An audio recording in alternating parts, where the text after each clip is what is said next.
The 72nd floor of Thornton Enterprises glowed like a beacon against the bruised New York skyline, its floor-to-ceiling windows framing a city that never slept.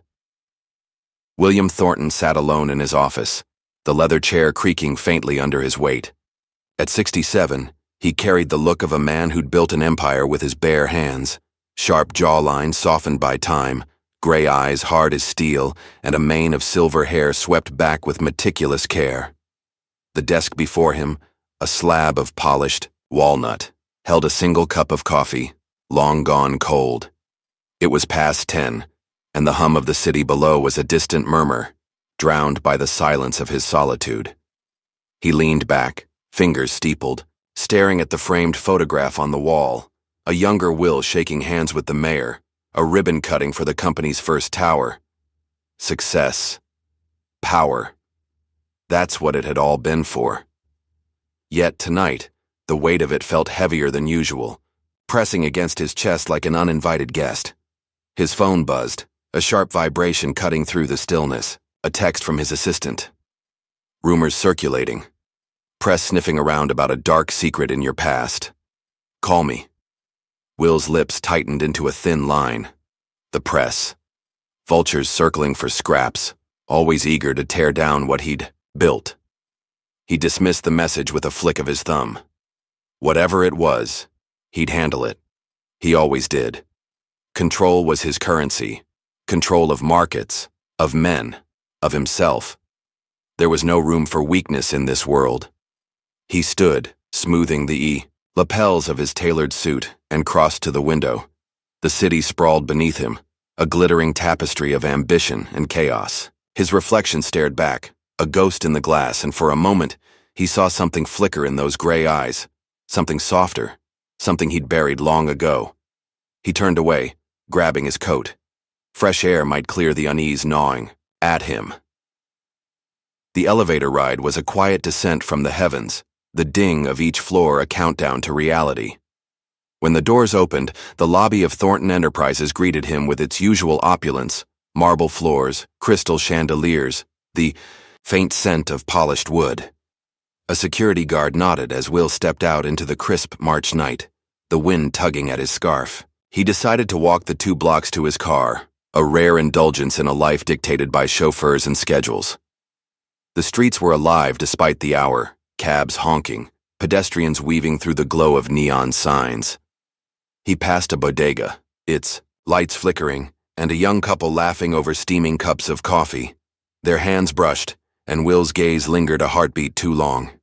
He quickened his pace, shoving his hands deeper into his pockets. Then he saw her. She stood at the corner, hunched against the wind, a figure so ordinary she might have vanished into the crowd if not for the flowers. A small cart beside her held bundles of daisies and roses, their colors muted under the street lamp's harsh glow. Her hair, once a cascade of chestnut curls, was now gray and pinned back, her face lined with years he couldn't count. She wore a threadbare coat, too thin for the chill, and her hands trembled as she arranged the blooms. A cardboard sign read, "Flowers, $5." Will stopped, something tugging at the edges of his memory. She looked up and their eyes met, hers a faded hazel, his cold and searching. Recognition didn't come, not fully, but her voice did. "Buy a flower, sir?" she asked, soft but steady, the kind of voice that had weathered storms. He reached for his wallet, a reflex. "How much for the lot?" His tone was clipped, businesslike, the way he spoke to subordinates. She blinked, surprised. "200, I suppose, but you don't have to. I'll take them." He pulled out the bills, crisp and new, and pressed them into her hand. Her fingers brushed his, rough and cold, and he pulled back as if stung. "Keep them moving, I don't need the clutter." She hesitated, clutching the money. "Thank you, sir. It's for him, you know. Him." The word hung there, vague and heavy, like a stone dropped into still water. Will frowned, irritation, prickling. "I don't need your thanks, just move along." She nodded, tucking the cash into her coat, and turned back to her cart. He walked away, the encounter already fading into the rhythm of the night. But her voice followed him. a whisper on the wind. For him. Back in his car, a sleek black Bentley parked under the watchful eye of a valet. Will sank into the leather seat, the engine purring to life. The city blurred past as he drove toward his Long Island estate, but his mind stayed on that corner. Who was she? A beggar, a hustler, a ghost from a life he'd left behind. He shook his head, jaw tightening. It didn't matter. He'd given her the money to end the moment, not to start a mystery. Yet as he passed the neon glow of Times Square, a memory flickered. A girl with chestnut curls laughing under a rain-soaked awning, her hand warm in his. Margaret. Maggie. The name surfaced like a splinter under skin, sharp and unwelcome. 40 years ago he'd walked away from her. From love. From everything soft and fragile, because his father had called it weakness.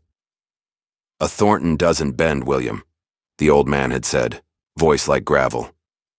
You want this empire, you choose it over her. And he had. He'd chosen power over promises, steel over heart. Maggie had begged him to stay, tears streaking her face, but he'd turned his back, convinced honor lay in ambition, not attachment. The last he'd heard, she'd vanished from his world, swallowed by the city he now ruled. The estate loomed. Ahead, a white fortress against the dark, its gates swinging open at his approach. He parked, the silence of the mansion enveloping him as he stepped inside. The grand foyer echoed with his footsteps, portraits of ancestors staring down in mute judgment. He poured a scotch, the amber liquid catching the light, and stood by the fireplace. The warmth did little to thaw the chill in his bones. That woman, her voice, for him. Who was him? A son? A brother? A stranger? Will sipped the drink, the burn steadying him. It was nothing, a coincidence. He'd built his life on discipline, on burying the past. Whatever the press dug up, whatever that flower seller meant, he'd face it with the same unflinching resolve. That had carried him this far. But as he set the glass down, the flicker in his reflection caught his eye again. Something softer. Something lost. For the first time in decades, William Thornton wondered if control was all he had left. The next evening, the city wore a different skin. A light drizzle streaked the air, turning the streets into a mirror of blurred lights and restless shadows. William Thornton drove his Bentley through the familiar grid of Manhattan, the wipers slicing rhythmically across the windshield. He hadn't planned to leave the office early. There were reports to review, calls to make. But the unease from last night clung to him like damp wool. That woman, her voice, the flowers. It was nothing, he'd told himself all day. Yet, here he was, steering toward the corner where he'd seen her, as if drawn by some invisible thread. He parked a block away, the engine's hum fading into the patter of rain. The street lamp cast a pale glow over the spot, and there she was, again, Margaret, though he wouldn't let himself name her yet. She stood beside her cart, a battered umbrella shielding her from the drizzle. The flowers looked sadder tonight, their petals drooping under the weight of the wet, but she tended them with a quiet care, her fingers brushing each stem as if they were fragile treasures. Will watched from the car, the heater's warmth fogging, the edges of the windows. He should drive on. This was a distraction, a lapse in discipline, but his hand lingered on the key, and he stayed. She didn't see him at first. She was humming, a faint lilting tune that pierced the rain's soft drone. It tugged at him, a melody he couldn't place but felt in his bones. He stepped out, the cold biting through his overcoat, and approached with measured steps. The umbrella hit her face until he was close enough to smell the damp earth of the flowers. Evening, he said, voice low and even, the way he opened boardroom negotiations. She looked up, hazel eyes catching the light. Recognition flickered there, brief as a candle flame, but she masked it quickly. Back for more flowers, sir? Her tone was steady, tinged with a warmth he didn't deserve. He shook his head, rain beating on his silver hair. Just passing by. You're out late. It's when people need flowers most, she replied, adjusting a rose. After work, after fights, after regrets. She paused, then added softly, or before they forget. The words landed like a pebble in still water, rippling through him. He studied her, the lines etched around her mouth, the way her shoulders, hunched against more than just the cold. She was Maggie, no doubt now. The girl who'd once danced with him in a cramped apartment, barefoot and laughing, her curls bouncing with every step.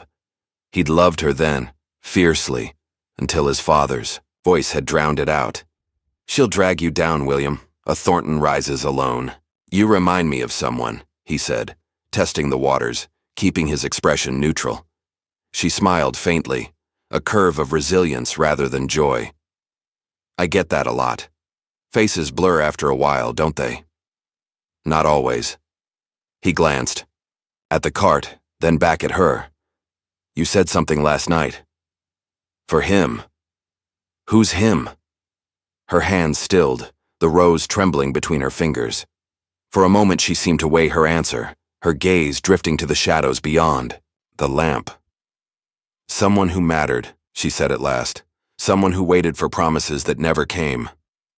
The air thickened between them, heavy with unspoken history. Will's jaw tightened, but he kept his voice steady.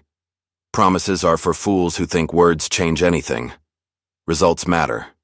She looked at him then, really looked, and the weight of her stare pinned him in place. "Maybe. But some promises leave scars when they break. You ever feel that, sir?" He didn't answer. He couldn't. Instead, he turned his eyes to the bench across the street. A weathered slab of wood under a sagging awning. 40 years ago, they'd sat there, sharing a cigarette and dreaming of a life that didn't bend to his father's rules. She'd worn his jacket, too big for her small frame, and pressed her cheek against his shoulder. "We'll make it, Will," she'd said, "together." He'd promised her then, a reckless vow sealed with a kiss. 2 weeks later, he'd walked away. Maggie followed his gaze, and her breath caught. She stepped to the bench, pulling a single daisy from her cart, and placed it on the seat. The gesture was small, deliberate, a quiet ritual that spoke louder than words. Will's chest tightened, a pang he couldn't name. "Why do that?" he asked, sharper than he intended. "For memory," she said simply, turning back to him. "Some things deserve to be remembered, even if they're gone." He wanted to argue, to say memory was a luxury he'd traded for power, but the words stuck. Instead, he pulled out his wallet again, fishing for another bill. "Take this. Get out of the rain." She shook her head, pushing his hand back gently. "I don't need pity. I've made my peace with the wet and the cold." "It's not pity," he snapped, then softened his tone. "It's practical. You'll catch your death out here." She smiled again, sadder this time. "Death's been chasing me a long time. I'm still standing." He pocketed the money, feeling oddly rebuked. The rain picked up, drumming against the umbrella, and he stepped back. "Suit yourself. Good night." "Good night, sir," she called as he turned away. "And be careful what you dig for. Some secrets don't like the light." He froze, mid-step, her warning slicing through the haze of memory. Did she know about the press? About him? He glanced back, but she'd returned to her flowers, humming that tune again. The sound followed him to the car, a ghost he couldn't shake. Inside, the heater blasted, but the chill stayed with him. He gripped the steering wheel, staring at the daisy on the bench through the rain-streaked glass. Maggie, the girl he'd loved and left. The woman who'd stood there tonight, weathered but unbroken, hinting at a hymn he couldn't place. A son? A brother? A shadow from their past? Will drove off, the city blurring into streaks of light. He told himself it was coincidence, that she was just a relic of a life he'd outgrown. But her words, "Some secrets don't like the light," echoed in his skull, louder than the rain. For the first time in decades, William Thornton felt the edges of his control fraying, and he didn't know why. The Long Island estate stood like a silent sentinel against the night, its white walls gleaming under the moon's pale glow. William Thornton paced the grand foyer, his footsteps muffled by the Persian rug beneath his polished shoes.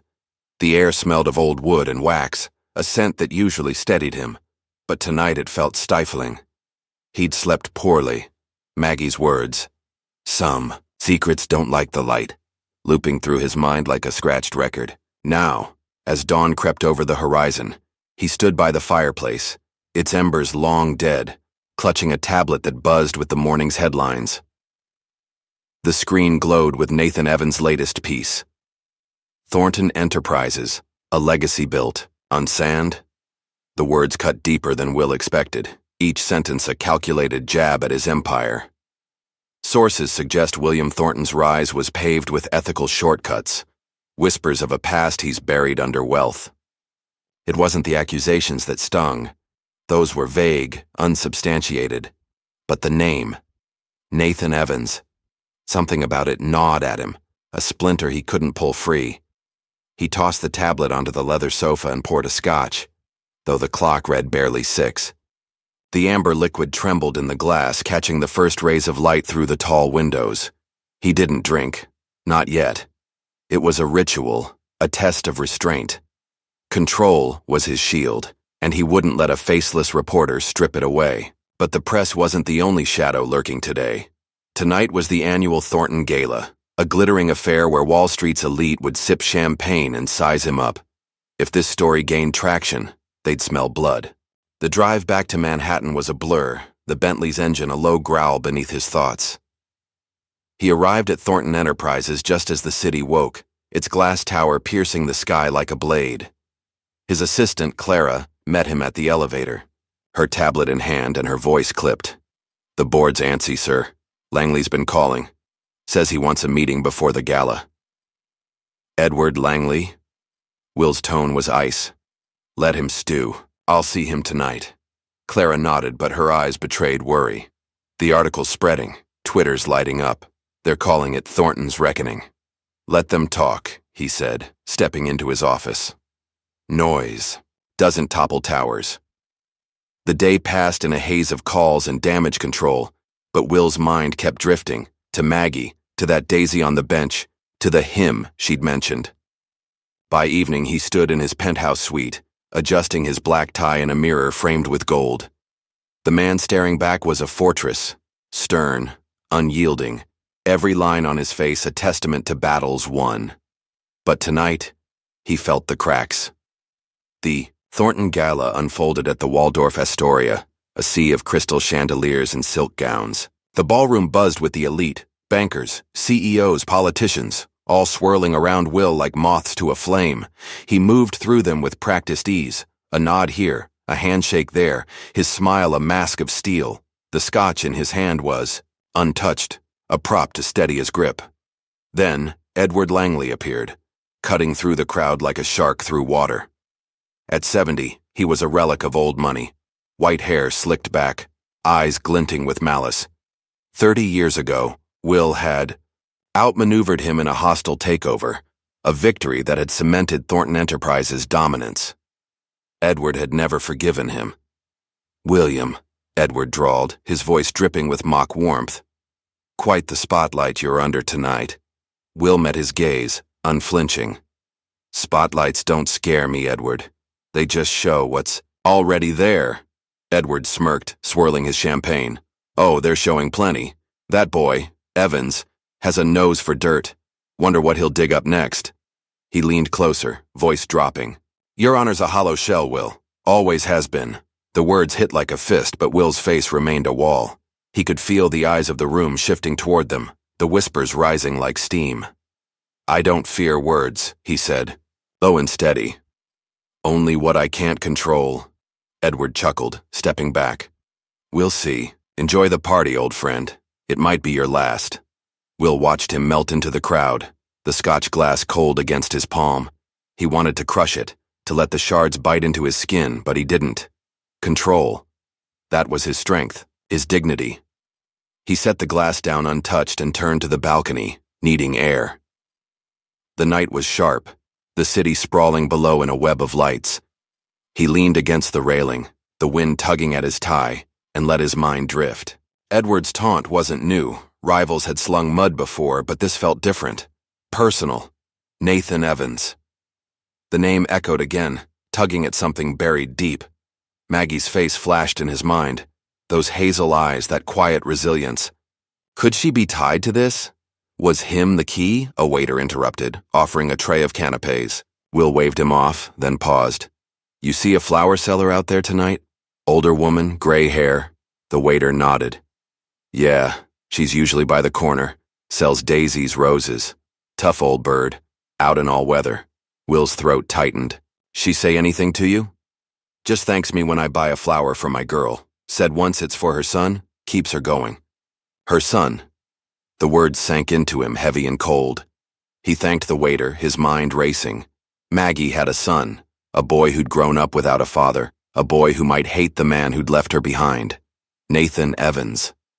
The pieces hovered, not quite, connecting but close enough to unsettle him.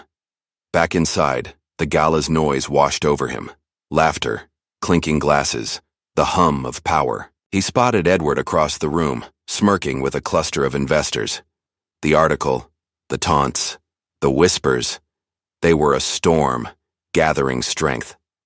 Will straightened his spine, smoothing his jacket. Let it come. He'd built this life on discipline, on burying weakness.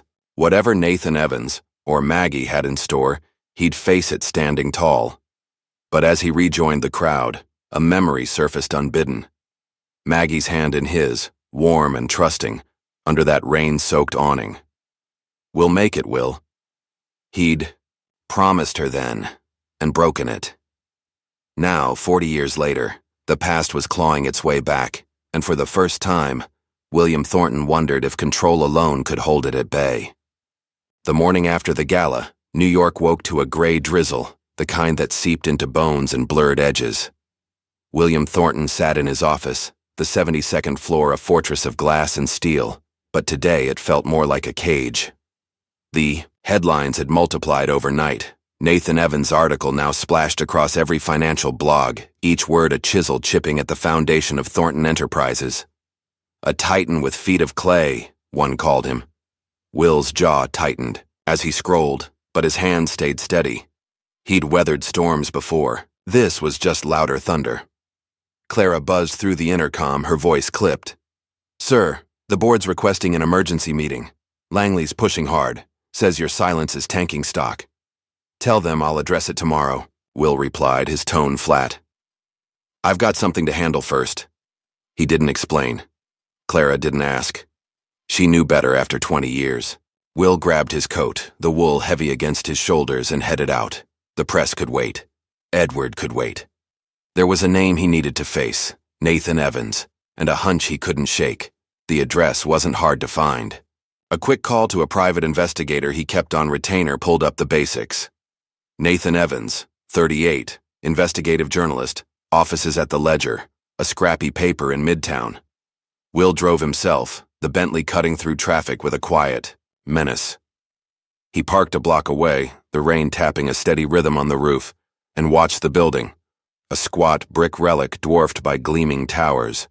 It suited the man, he thought, persistent, unpolished, dangerous. Inside, the newsroom hummed with chaos, phones ringing, keyboards clacking, voices overlapping in a din of urgency.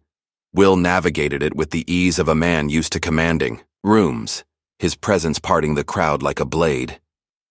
A receptionist barely out of college blinked up at him. Can I help you? Nathan Evans, Will said, voice low but firm. Tell him William Thornton's here.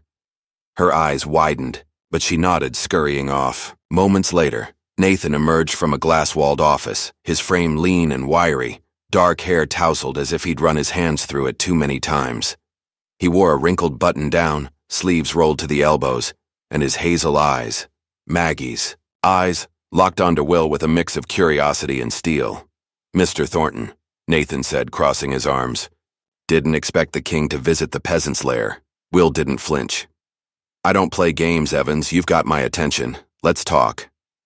Nathan gestured to his office, a cramped space littered with papers, coffee cups, and a single lamp casting a harsh glow. Will sat, the chair creaking under him, while Nathan leaned against the desk, arms still crossed. The air crackled with unspoken stakes. You're bold, Will began, his tone even. Digging into my past. What's your angle? Nathan smirked, but it didn't reach his eyes. Truth. You've built an empire, sure, but empires fall when the cracks show. I'm just shining a light. Truth's a slippery thing, Will countered. You've got rumors, not facts. Why me? Nathan's gaze hardened. Because men like you think money buries everything. People, promises, messes. My mother taught me different. Will's pulse quickened, but his face remained stone. Your mother? Yeah. Nathan's voice softened, just for a beat. Single mom, worked herself to the bone so I could eat, sleep, breathe. Told me stories about a man who chose cash over her, over us. Said he was big, untouchable. Sound familiar? The words landed like a quiet blow, and Will felt the past rush in. Maggie's tear-streaked face under that awning, her voice breaking as she begged him to stay. I'm pregnant, Will. We can figure it out. He'd turned away. Told her it was impossible that his father would disown him, that love couldn't survive on nothing. He'd assumed she'd lost the child, moved on. But here was Nathan, living proof of a choice he'd buried. He kept his voice steady, a lifetime of control holding him together. Sounds like a lot of men. Why pin it on me? Nathan leaned forward, eyes narrowing. Because I've traced your steps, Thornton. Every deal, every climb. There's a gap. 40 years back, you went from nobody to kingpin overnight. People don't vanish from your life without reason. Will met his stare, unflinching.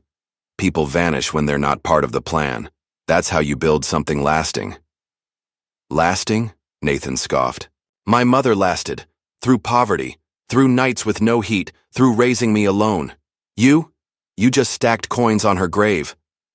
The room shrank, the air thick with accusation. Will's chest tightened, but he didn't rise to the bait. He could see Maggie and Nathan, the same quiet fire, the same refusal to bend. You don't know me, he said, low and deliberate. You've got a story. I've got a life. Neither changes the other. Nathan straightened, grabbing a file from the desk. We'll see. I've got more coming. Sources, dates. You can't outrun it. Will stood, smoothing his coat. I don't run. I face what's mine. Write what you want, Evans. Just be. Sure, it's true. He turned to leave, but Nathan's voice stopped him at the door. One last thing. She never hated you, you know. Said you were scared. Not cruel. Funny how she saw good where I see garbage. Will paused, hand on the knob, the weight of those words sinking deep. He didn't turn back. She's a better person than most, he said, then stepped out. The rain had stopped when he reached the car, but the damp clung to him, mirroring the chill in his veins. Nathan's face, those eyes, that anger, burned in his mind. Maggie's son. His son. The truth hovered sharp and undeniable, yet he couldn't grasp it fully. Not yet. He drove back to the tower, the city a blur of steel and light. Nathan's words echoed. She never hated you. And for the first time in decades, Will felt the armor of his control crack. He'd left Maggie to protect his honor, his name. Now, facing her son, he wondered if he'd lost both long ago. The gala, Edward, the press, they were noise. This was the storm he hadn't seen coming, and it was only beginning.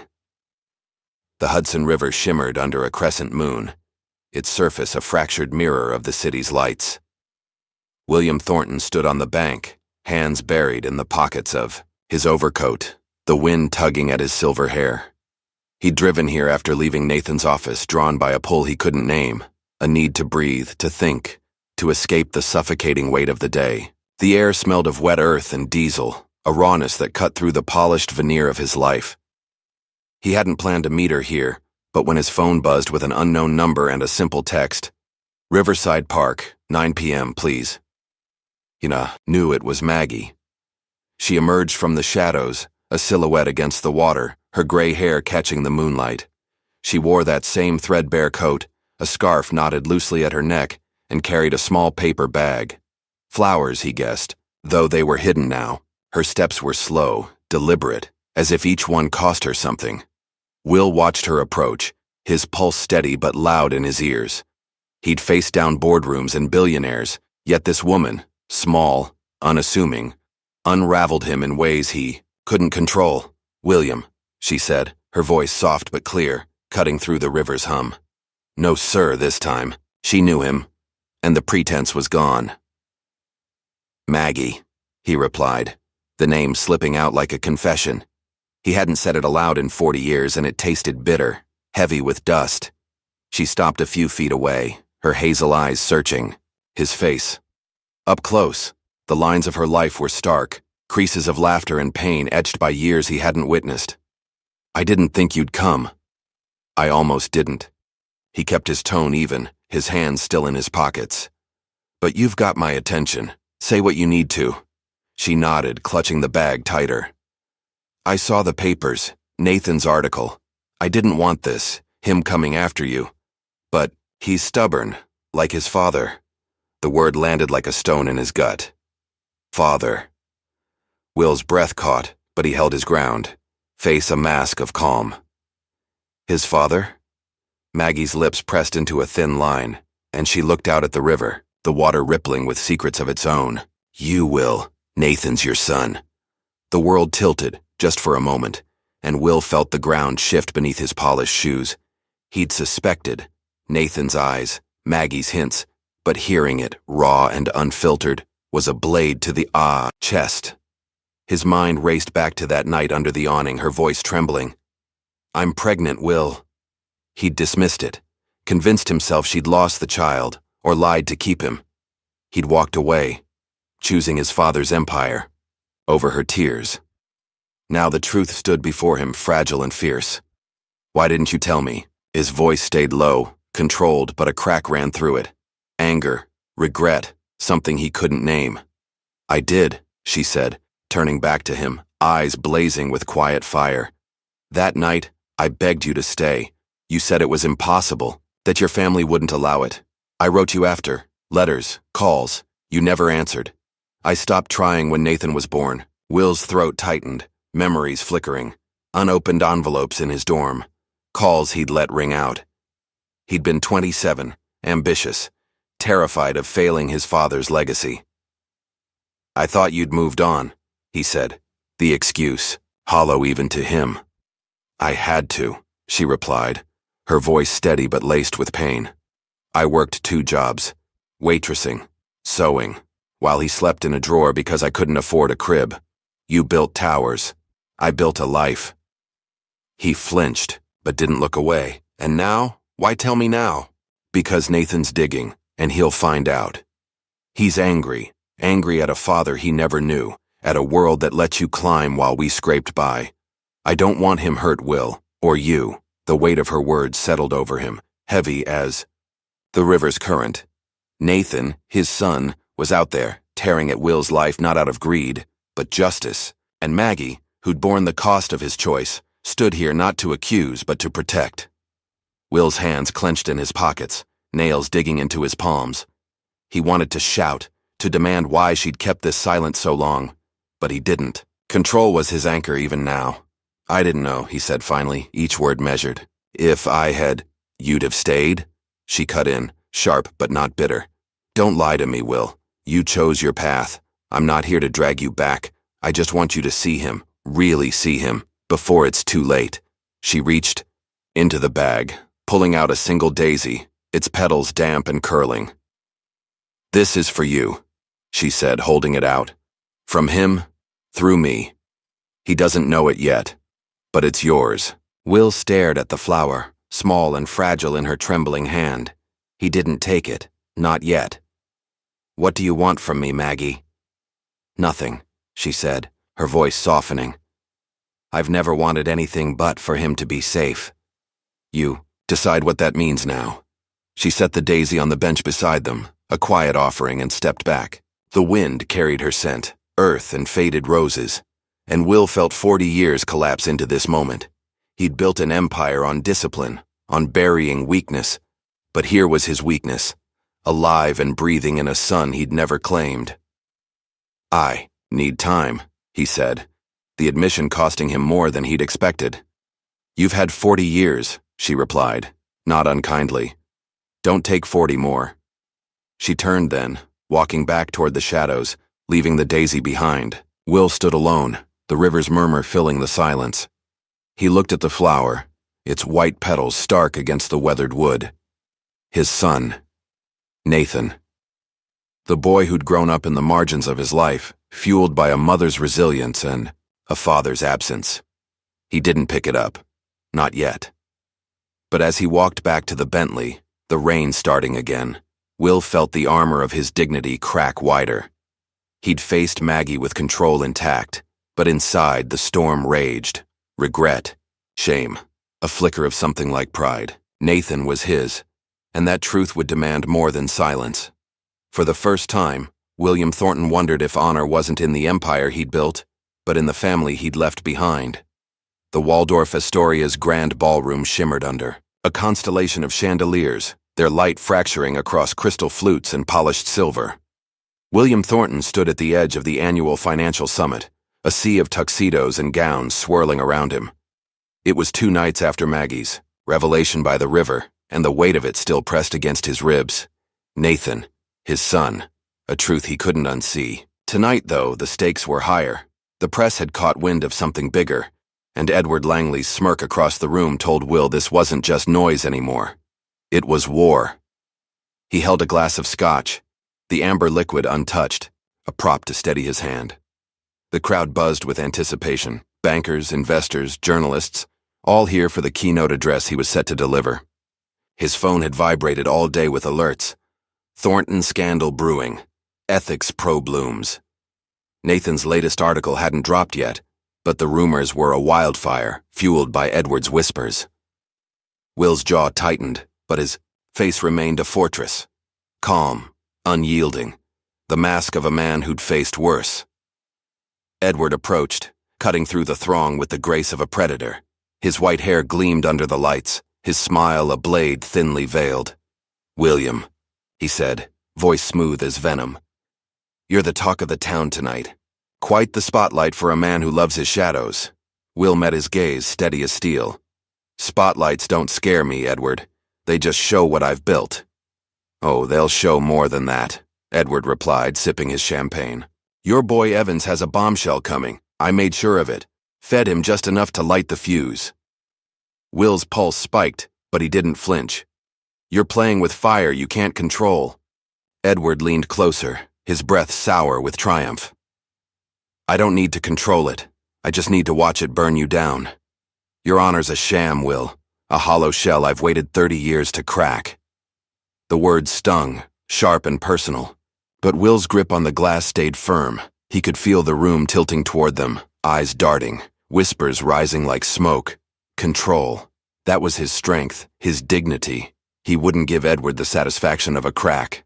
"I don't fear you," he said, voice low and deliberate, "or your games." Edward chuckled, stepping back. "We'll see. Enjoy the stage, old friend. It's your last bow." The lights dimmed, a signal for the keynote. Will set the scotch down, still untouched, and moved to the podium, the crowd parting like a tide. Flashbulbs popped, a staccato assault, and he felt the heat of every lens. Nathan was here, somewhere in the throng. Will had spotted him earlier, notebook in hand, hazel eyes burning with purpose. His son. The thought steadied him as he adjusted. The microphone, the room falling silent. "Good evening," he began, voice resonant, carrying the weight of decades. "Tonight we celebrate finance, its power, its promise. But power's nothing without principle. I've built Thornton Enterprises on that truth." A murmur rippled through the audience, skepticism threading the air. Will paused, letting it settle. He could see Edward near the back, arms crossed, and Nathan closer to the front, pen poised. The moment hung, fragile and electric.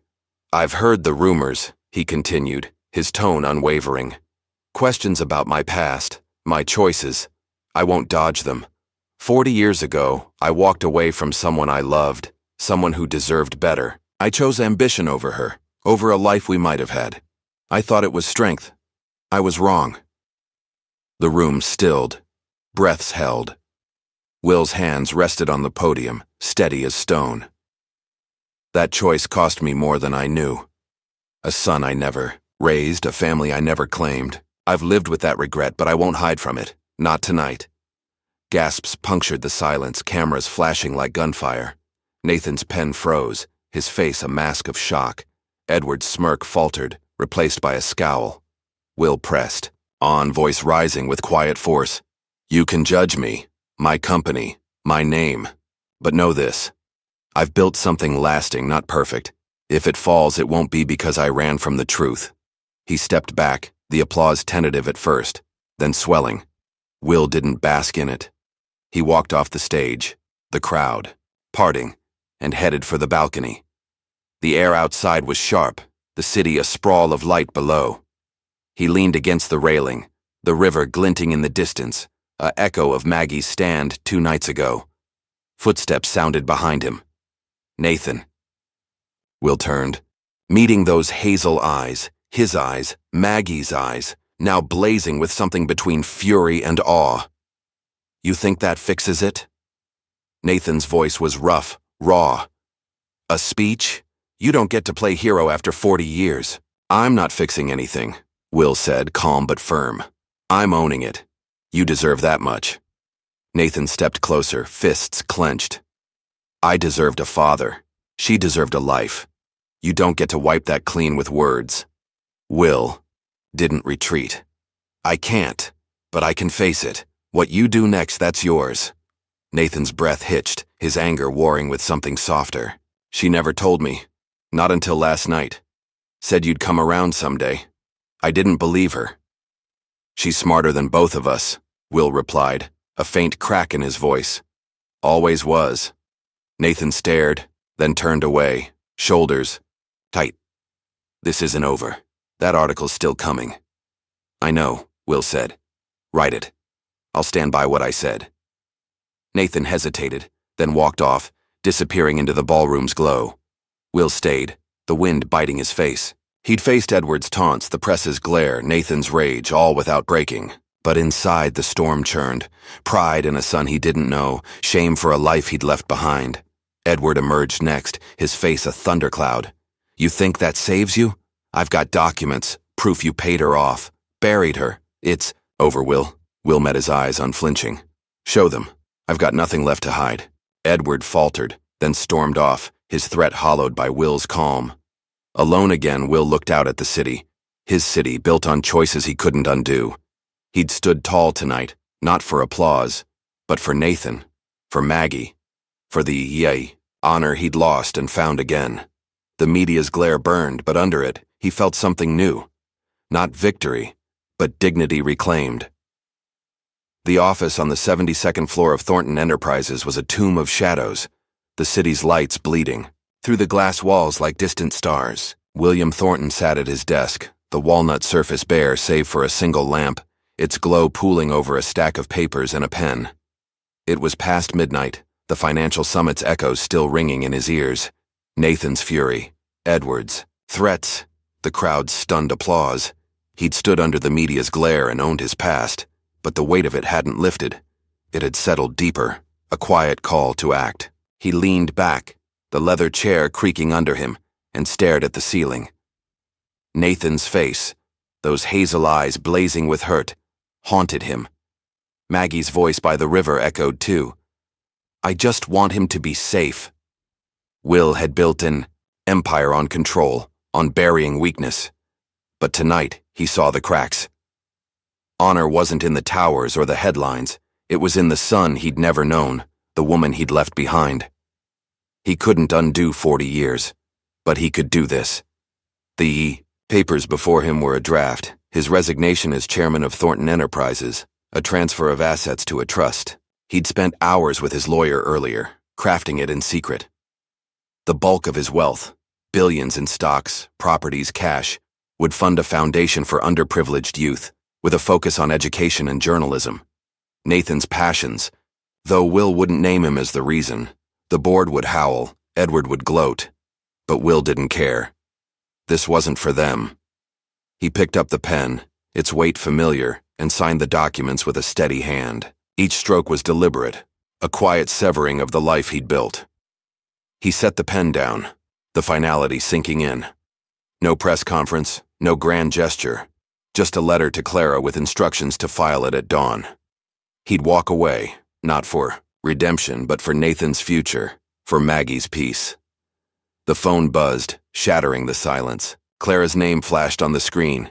He answered, voice low. It's late.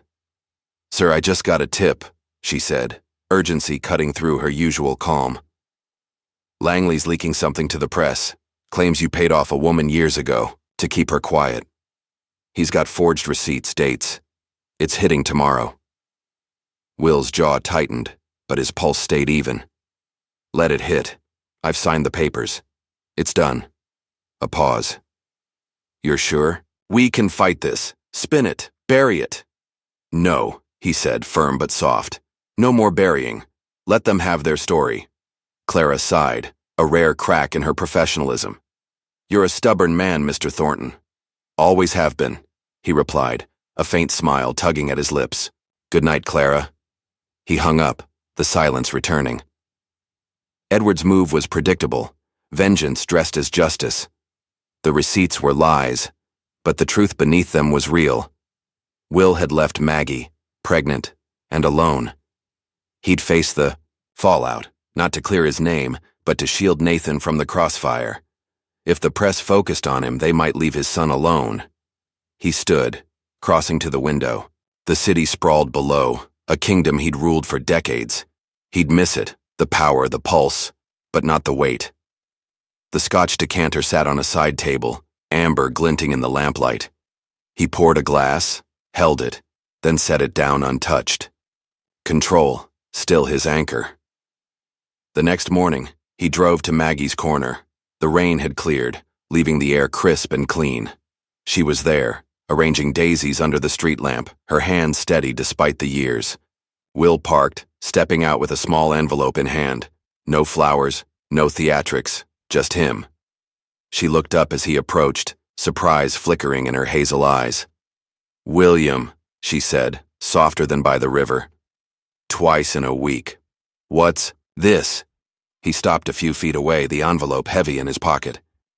I saw Nathan last night. At the summit. I told them. About you. About him.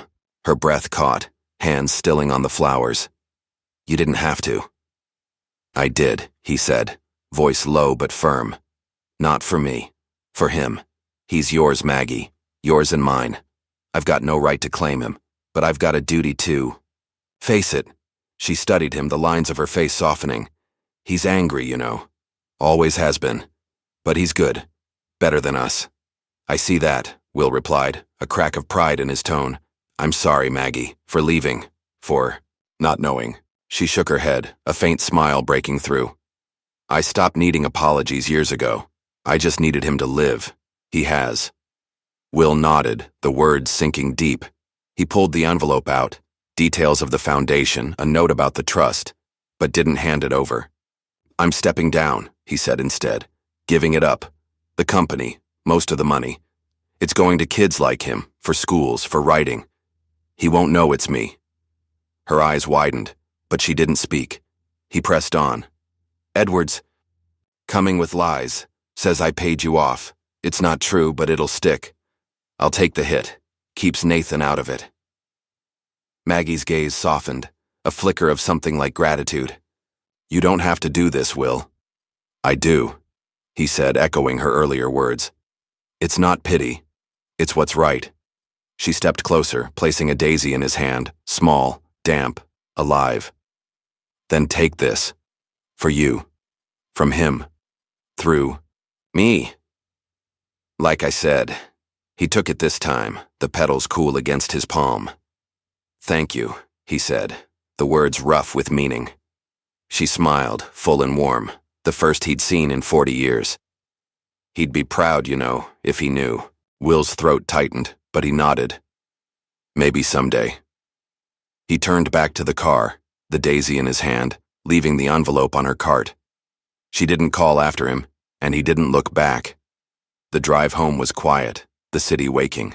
Around him, he'd sacrificed the empire, not for applause, not for forgiveness, but for a son he'd never hold, a woman he'd never deserve. It wasn't redemption, it was responsibility.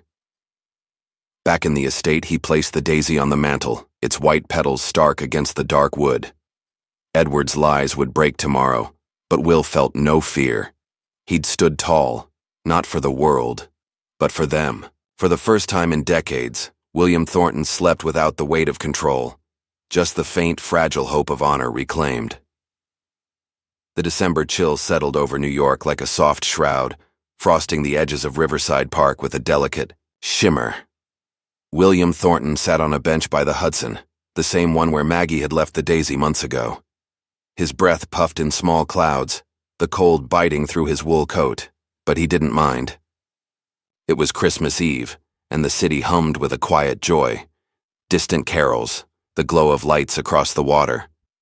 He'd come here often since that night not to meet her, but to feel the echo of what he'd found. 9 months had passed since he'd signed away Thornton Enterprises. The headlines had roared.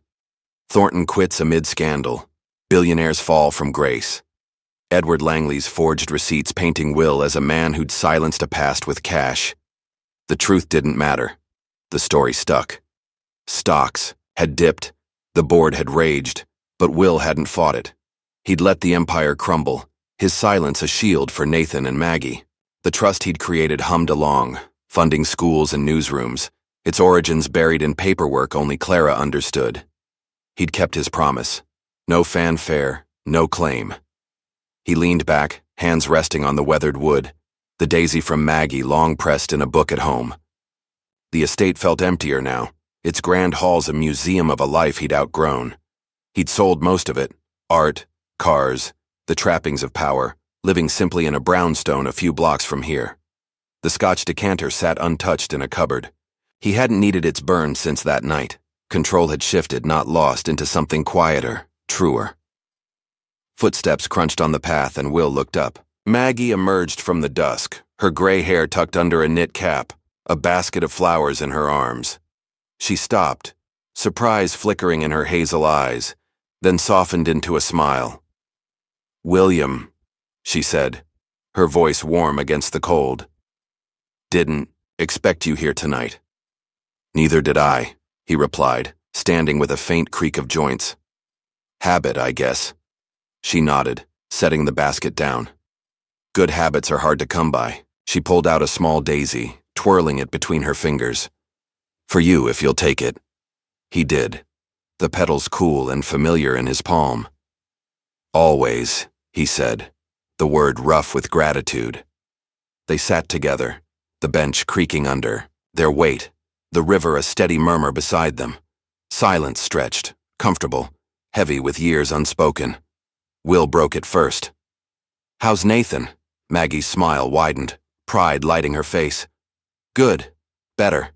He's writing again. Real. Stories, not just knives aimed at you.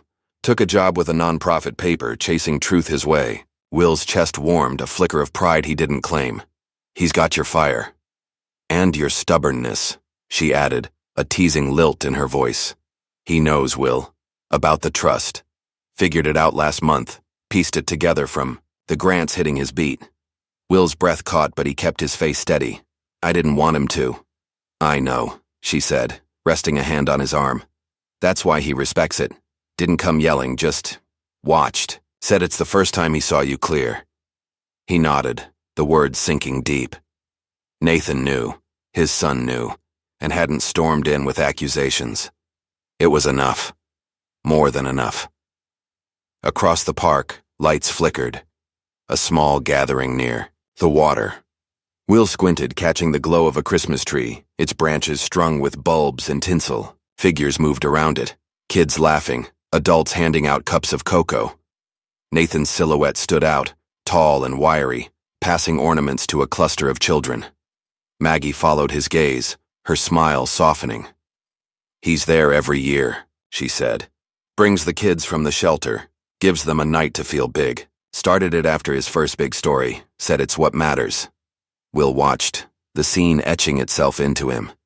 Nathan bent to lift a girl onto his shoulders, her laughter ringing out as she placed a star on the tree. The light caught his face, those hazel eyes, that quiet strength, and Will saw Maggie in him, saw himself too. Not the titan, but the man beneath, the one he might have been. "He's better than me," Will said, voice low, raw. Maggie squeezed his arm, her touch light but firm. He's ours, Will. That's enough. They sat in silence, the trees' glow painting the night. Will felt the daisy in his hand, its fragility a mirror to the moment. He'd sacrificed the empire, not for absolution, but for this. A son thriving, a woman at peace, a legacy that didn't need his name. Edward's lies had faded, the press had moved on, and Thornton Enterprises was a shadow under new hands. Will remained, not broken, but whole in a way he hadn't expected. "I'm glad you told me," he said, finally turning to her. "About him. About us." She met his eyes, steady and warm. "I'm glad you listened." He nodded, the river's murmur filling the quiet. Maggie stood, brushing off her coat. "Come see," she said, tilting her head toward the tree. "Just for a minute." Will hesitated, then followed. They stopped at the edge of the gathering, close enough to hear Nathan's voice, low, patient, guiding the kids. He didn't see them, didn't need to. Will watched, the daisy still in his hand, and felt the weight lift. Not gone, but shared. Maggie handed him the basket. "Take these home," she said. "Brighten that place up." He took it, the flower's scent rising soft and earthy. "I will." She smiled, then walked off toward the tree, joining the circle.